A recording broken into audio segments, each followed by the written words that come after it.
What's up, people? How you doing? Now, this is a new one. What you're seeing behind you, oops, bit of dazzling sun, is this is actually where I live. Last time you saw one where I lived, it was actually in the front garden, and there were aeroplanes bombing. And what they usually do, they're not actually bombing. They come around. I need to show you this because everybody thinks Norfolk is flat. Well, no fucking way. This is the edge of a ridge called the Cromer Holt Ridge, and that way is Cromer. Behind there, over the top of there, is the sea, North Sea. Over that way by several hundred miles is Newcastle. So there's a Cromer back there, and you can just about see our church through there at the edge of the trees. This is roughly here, and through the back though, which you can't quite see so well and easily, through there is Blakeney's. Anyway, so yeah, a lot of the mugs think, oh, Norfolk, it's flat, because everybody listens to fucking Clarkson, you know, power, you know, bollocks. The guy's a fucking bellend. I know he's doing his farm and he's doing his thing and blah blah blah. But the guy's a fucking, sorry, he's a fucktard. There's another way to describe it. Anyway, football, as you can tell, the top on. This is my customised one. So unfortunately, my original one never had this, but I've added it, done bits to it. So mine, although it's not a genuine Umbro one, it says Umbro because I'm afraid I'm a purist. This is the shirt that I've got a meme for, or meme, or whatever the hell they call it, which has that infamous Keegan, you know, one day you will get your club back and it'll be everything you ever wanted it to be.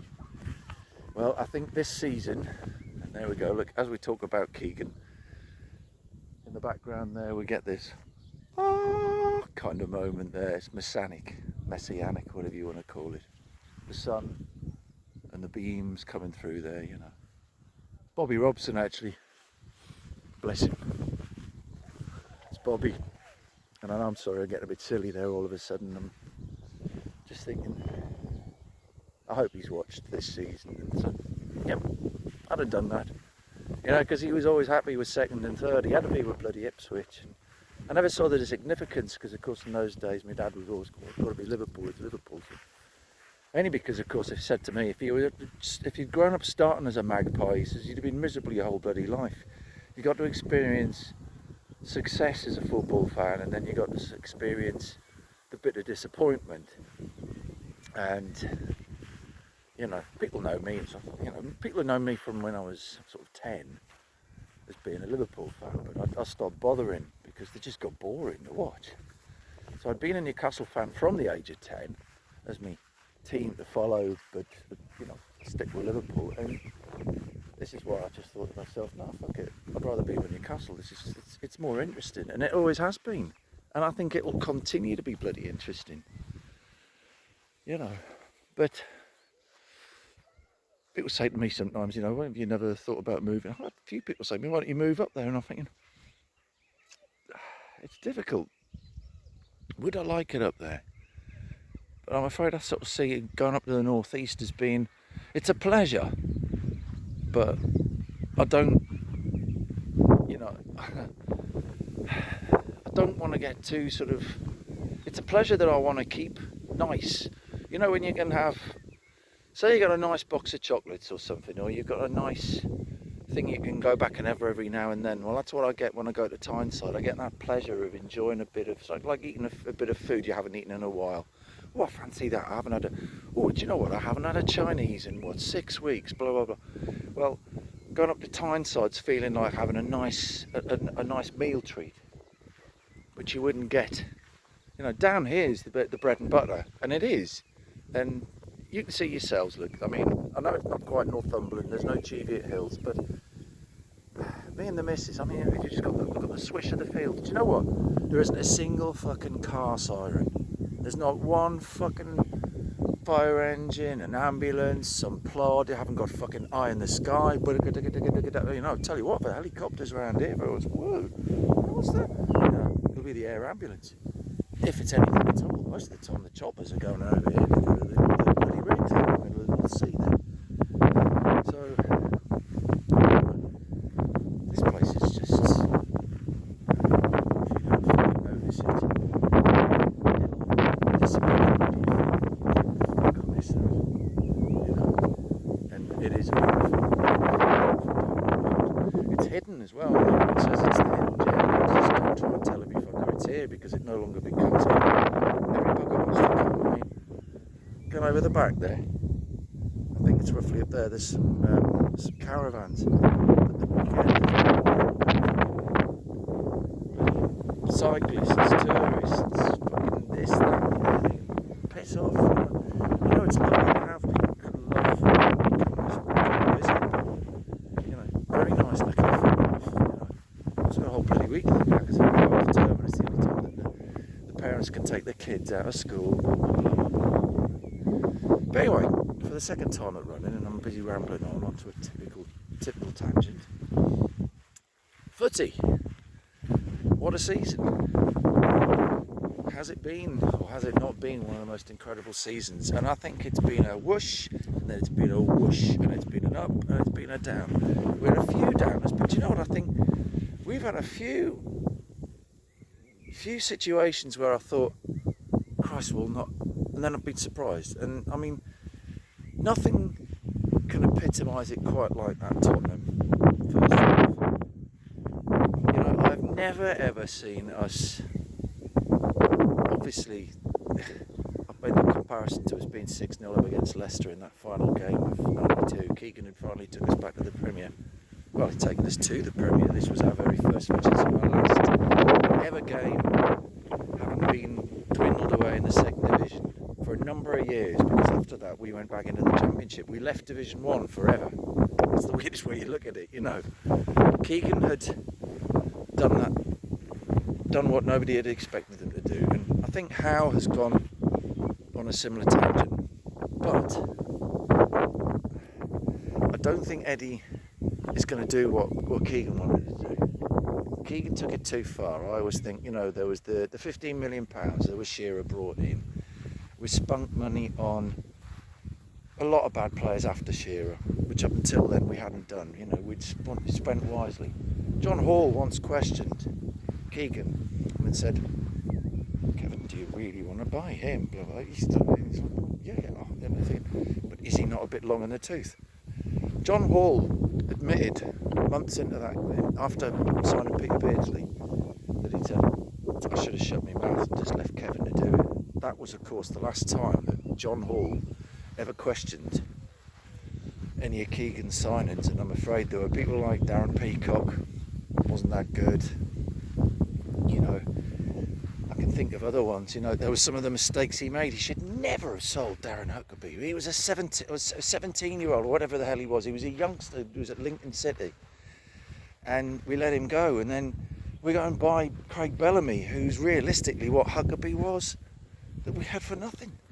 You know, and he stuck with people like Paul Kitson, who was bloody useless. So Kevin didn't always get it right. Eddie's had a few moments like that, and I'm glad that yesterday, having not seen the goal, admittedly, it's the only game I've not watched the highlights from. I didn't see Gordon's goal. I didn't see Trippier's equaliser for them. So I hadn't really watched last night. To be honest, I was tired. I didn't really look into it, and I kind of thought to myself, it was almost as if it was the nothing game.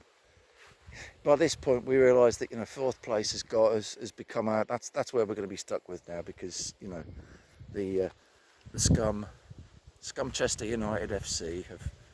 Oh yeah, we're in third fucking place. So, but I'm kind of resigned myself to the fact that I know that United will get. That United, not us. Scumchester Reds will get the better deal. Because it doesn't matter, every Champions League draw they will get. It's always easy. I was thinking about this today, driving up to Norwich, a complete waste of time coming back again. And I was thinking, they'll get Austria Salzburg, or somebody like that, Greece's champions, if you possibly, or you know, maybe the Danes, whoever's won Denmark's national league, perhaps at an outside chance the fucking Kazakhstani champions. I mean, the idea that a European league has a team whose country borders fucking China. I mean, and there we're sitting there going, why are Australia in the fucking Eurovision? Well, hang on a minute. We've got club sides. Okay, Kazakhstan, how many fucking time zones is it to get to Kazakhstan and back? You know, or Kyrgyzstan. You know, that's the favourite. I think it's Kyrgyzstan, isn't it? That's the borders China. I'm probably getting my geography wrong here. Yeah. So, what are we complaining about? Anyhow, United will always get there. Scumchester always get the easy draw. They always will. And if they're going to get a supposed top side, it's not going to be the, you know, it's going to be some team from the lower part of, you know, the lower end of Germany. You know, it'll be a Wolfsburg, I should call them, Wolfsburgs. So, no, we'll be the ones that are getting, you know, Napoli. You know, assuming Napoli will go on and win the Scudetto. Yeah, we'll get Napoli, or we'll get Real fucking Sociedad, or we'll get, you know, and that's how it'll be. We'll get one minnow, if you can call them that, and they'll turn out to be Belgium's best. So, you know, from the placings and the seedings and stuff, United have always got the favourite. So, I think the Champions League should be the way you're looking forward here. Let it be an experience. Let us not expect to get very far in it. As a result, go in there and surprise the fuckers. I picked this up when we'd actually qualified the other day. Posted this on social media and I said, these are all situations that came from then. And it was because I'm in Phoenix, who's gradually learning about us. And if he's following this, right, Sky, it surprised him to realise that we'd actually beaten Barcelona. And I know Barcelona weren't quite the, you know, but we beat the Juventus team with Pavel Nedved in it. Pavel Nedved had come from Lazio and been bought by Juve for that very reason, because they knew that Pavel Nedved was one of the Czechs' best players at that time. And a signing from Stoke fucking City, a left back, right back, Griffin was, scores the winner. It goes under, Buffon's whatever, and in the net. We beat the bastards. We went to San Siro and caused trouble against the same club. Alright, it's not the same team, but the same club who are currently in the final of the Champions League, coming up for a Saturday week.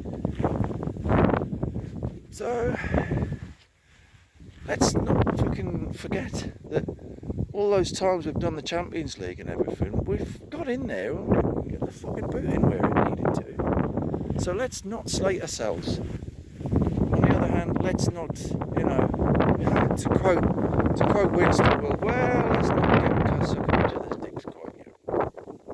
Because it's absolutely right. Let's treat this as an experience, but let's stick to bracing ourselves in the Premier League so we can be back there next year. Don't overstretch ourselves. Well, I think for the transfer thing, they're talking about whether it's 100, is it 200 million? I think we need to buy, as somebody said, there's a good comment as well, get 2 marquee signings, 2 big names, and get in 4 innocuous names in the background that people have never heard of. Be surprised.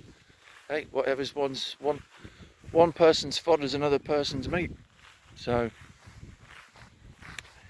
it'll be interesting. But overall, am I happy? Fucking hell. I mean, you know, we were happy this time last year, most of us, to not get relegated. And the fact that Eddie had pulled us up to whatever, I can't even remember what place it is, because it's been such a fucking season of wow, this has happened, wow, that's happened. We did what to Spurs? We beat the bastards. This is the real one, 2-0. We should have done to United Scumchester Reds, what we did to Spurs. Now that would have been my fucking cup final this season. Now listen, I don't want a cup final.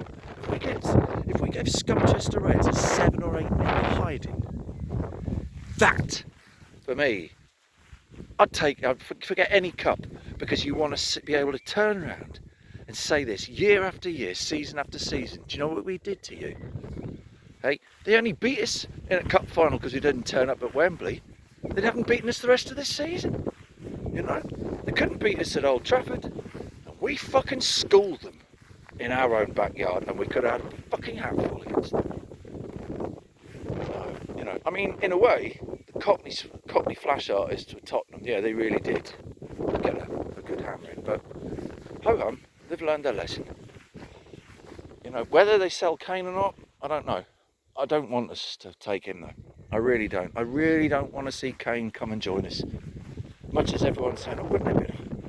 No, we can get better for cheaper. You know, or we can get as good for cheaper. So you don't want a big name like that where all the pressure's on the bloke. The bloke's going to bring his own pressure along. I was speaking to a bloke who was at ours fitting a rug the other day, and he's a proper spud, as was the apprentice for both. And he says Kane won't leave because he's got he hasn't got the wanderlust that some players have. So Kane could probably stay at Spurs the way Willy Bully did for Wolverhampton Wanderers in the 90s. You know, Steve Bull. Be interesting. But I mean, if Kane does go, I'm quite sure he won't want to face Spurs. He'll probably go abroad. So you could be looking at, you know, Inter or somebody like that. I don't know.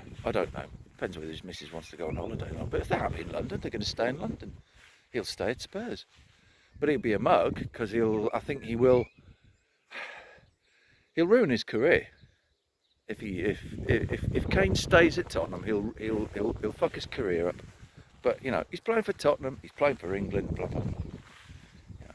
As to who we buy, well, I don't want us getting Maddison. I'm looking at this now and thinking, Maddison's not. I know he's going to get relegated, but let him go to Arsenal. He'll try and get a game at Arsenal. He won't get the matches. He won't play.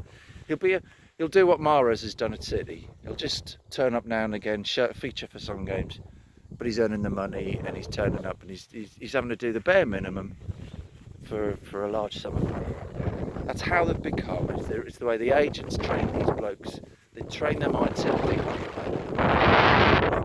You know, do they really want to play the game or not? And you look at the complete opposite of that when you see our Bruno, who wants to play every fucking game, and when he gets so passionate and involved when he's actually stood on people, and unfortunately that has been something we've seen twice this season. He's damaged people, hurt them, and got himself in a right fucking pickle for it, which is a shame. But he'll only improve, and oh God, you know, like I said, I think we should be looking at saying a fringe Brazilian nobody's ever heard of. He comes to us, and it's what Eddie can sprinkle in terms of magic dust into an existing player and galvanise somebody from fuck all to something really quite special. That is the formula that this football club wants. And I know I've mentioned this possibly once before. Bob Paisley did that with Ray Kennedy, the late Ray Kennedy, who I always worshipped as one of my favourite footballers ever. You know, he popped up when he was needed, Ray Kennedy. You know, he'd won a double. He never won one with Liverpool. He did it with Arsenal. It's just he was played in the wrong place at Arsenal. Paisley came along and said, I'll do that. He could still put the ball in the net. That was the beauty of it. But where he moved him to right of midfield, it was bloody fantastic. Because if you look at that Liverpool side of the 1970s and 80s, they didn't have a recognised striker. The best you could find was David Johnson, the old Doc, as they said. He was the supposed striker, but it was people like Dalglish putting the ball in the net. It was McDermott scoring penalties. He was putting the ball in the net. Souness was driving them in from midfield. As I said, Roy Kennedy one side, and fucking Alan Kennedy putting the ball in the net from an old boy from us. You know, and that's what we need to be. We should have a recognised striker, and Isak is fucking unbelievable. But he needs to be one of those players that we don't have to rely on all the time. We need several players like Isak who can just move into this thing. I've seen one of the best things I've seen this season commented is that people said,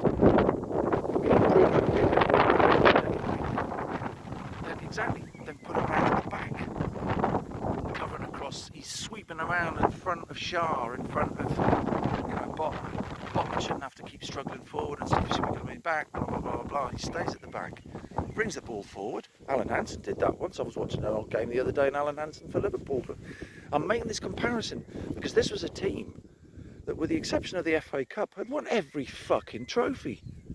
You know, every fucking trophy. And what's more, the first English club, first UK club to win a European Cup and then keep it. Okay?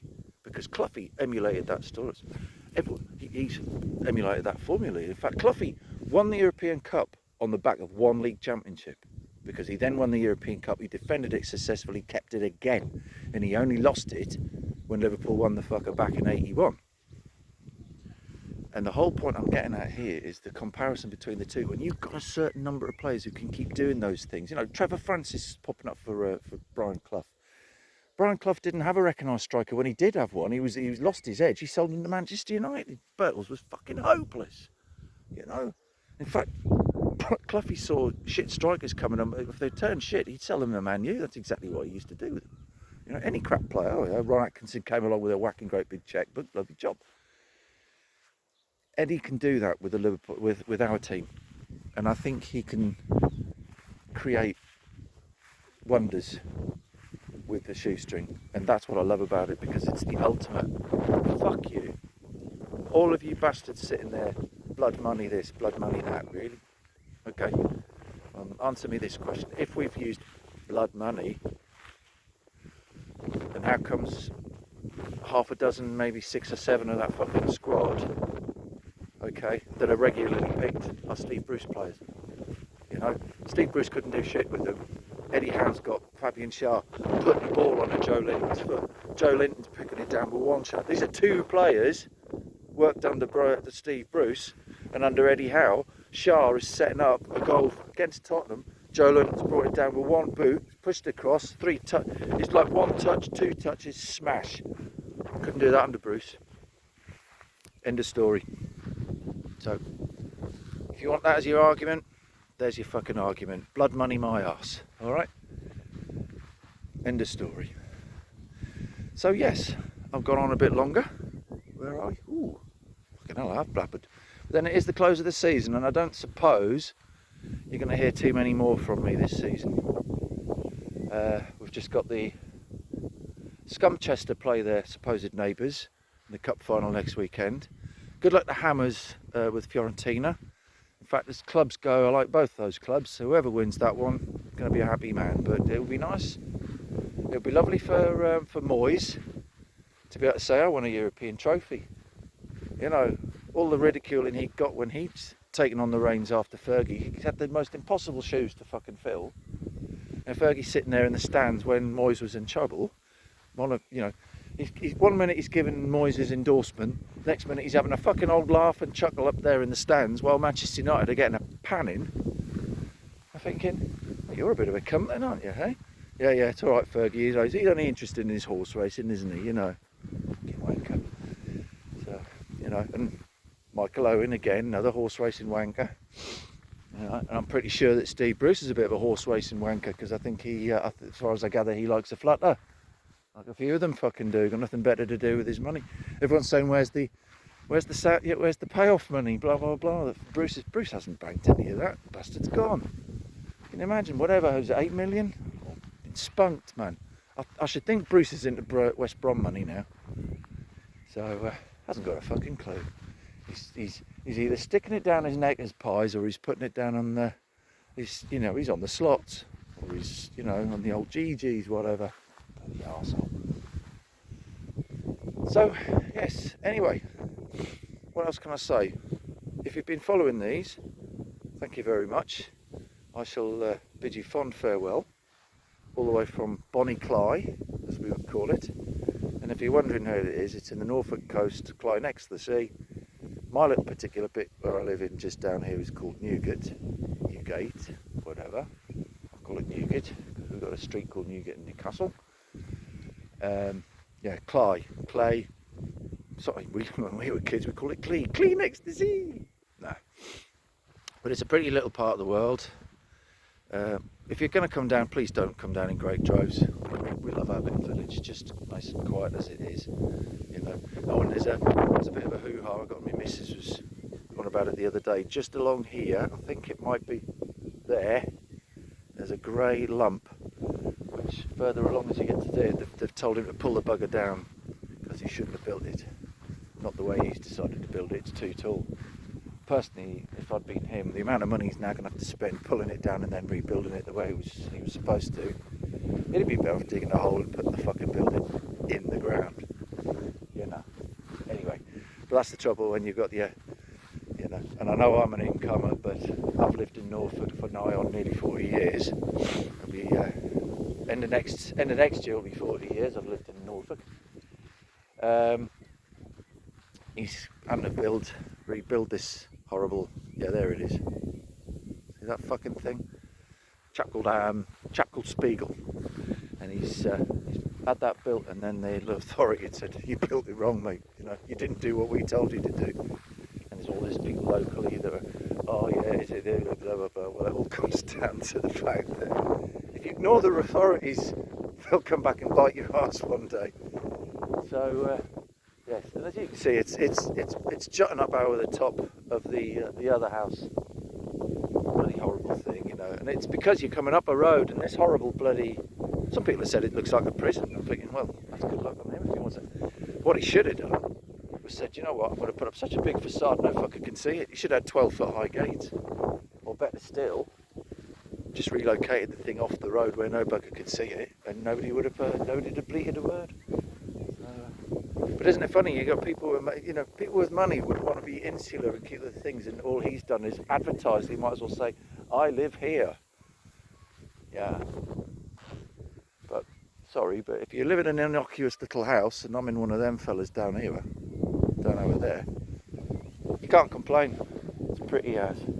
And the best bit of all, sky watching. Sky watching is fucking amazing. And there isn't a thing to be said about it other than it's beautiful. Over here, there's a venue which sometimes has discos and stuff because there are weddings here, and it is in the middle of nowhere. The sound travels, but it's still pretty. But yeah, on a good night, the moon was fucking mental. It just whoosh, and the whole, just beautiful. But anyway, like I said, I shall love and leave you all the way from a bank holiday here in the remotest parts of Norfolk you could possibly find. Fond farewells. Let's see how we get on in August, and if anything pops up in the meantime, I'll have something to say about it. Take good care of yourselves, and see you later. Ta-ra for now. Away the lads.